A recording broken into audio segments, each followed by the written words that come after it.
The Truth About Forever, karya Onizuka.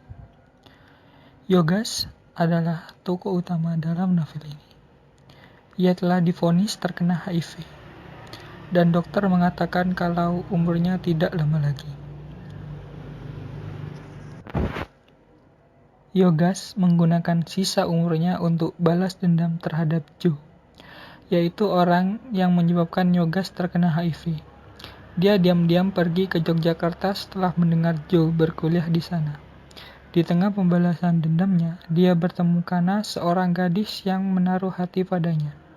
Seberapa keras usaha Yogas menjauhinya, tapi malah membuat Kana semakin dekat tanpa disadari.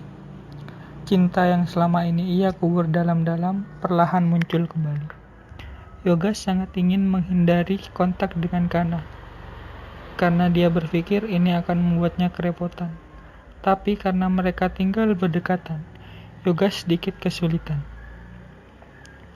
Lambat laun, tanpa disadari, mereka menjadi lebih dekat, melebihi yang mereka pikirkan. Memang cinta itu datang tanpa pemberitahuan. Ketika mereka sadar akan perasaan masing-masing, banyak hal dan kegalauan berkecamuk di pikiran mereka. Karena semakin ingin mengenal lebih tentang cowok misterius yang dipanggilnya alien itu. Yogas tidak ingin perasaannya menjadi penghalang baginya untuk membalas dendam. Saat Kana tahu Yogas terkena HIV, ia bukan menjauhinya, malah semakin mendekat. Akhirnya Yogas berusaha merancang skenario palsu untuk membuat Kana menjauh darinya.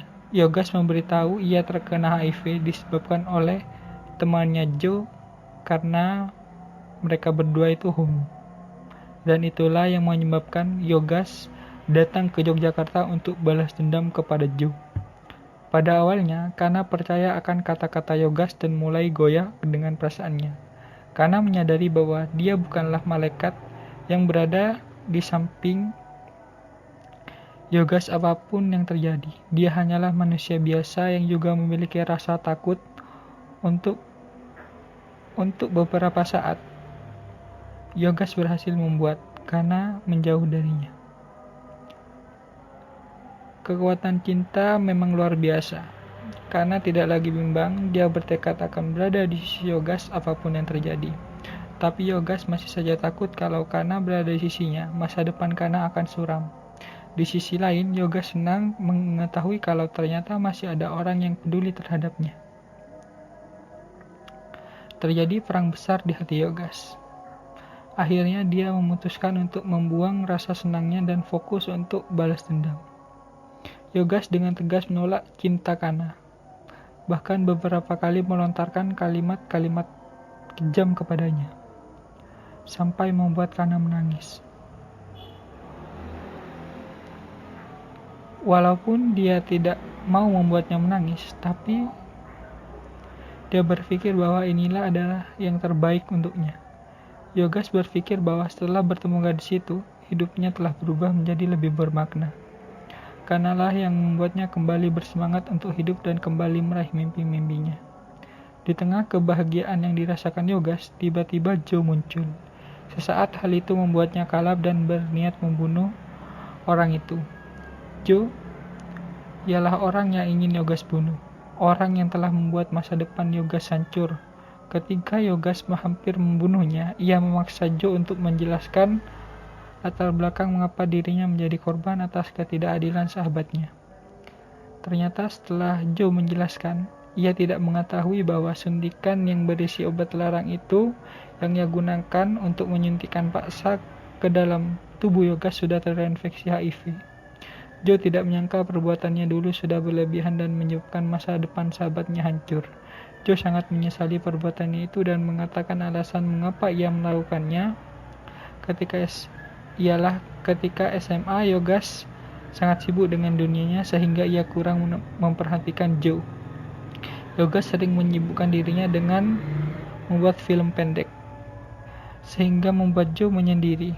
Karena hal itulah, Joe melampiaskan kekesalannya terhadap Yogas dengan cara yang salah.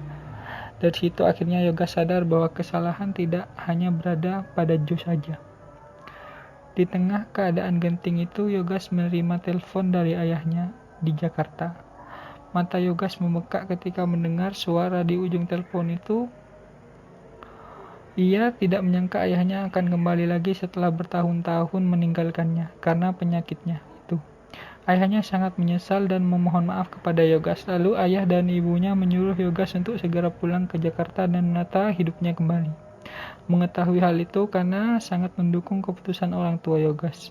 Bagaimanapun, Yogas harus tetap menjalani hidupnya, terutama bersekolah dan bisa meraih cita-citanya. Yogas sadar dan ingin sekali menggapai cita-citanya, tetapi di satu sisi ia tidak ingin meninggalkan Kana sendirian. Akhirnya Yogas memutuskan untuk menggapai cita-citanya. Lalu dia berjanji kepada Kana bahwa ketika mereka berdua sudah meraih kesuksesan, yaitu Yogas berhasil menjadi sutradara dan Kana berhasil menjadi penulis bestseller, ketika waktu itu tiba, mereka harus bertemu kembali. Namun takdir berkata lain. Yogas sudah terlebih dulu meninggalkan Kana karena kecelakaan.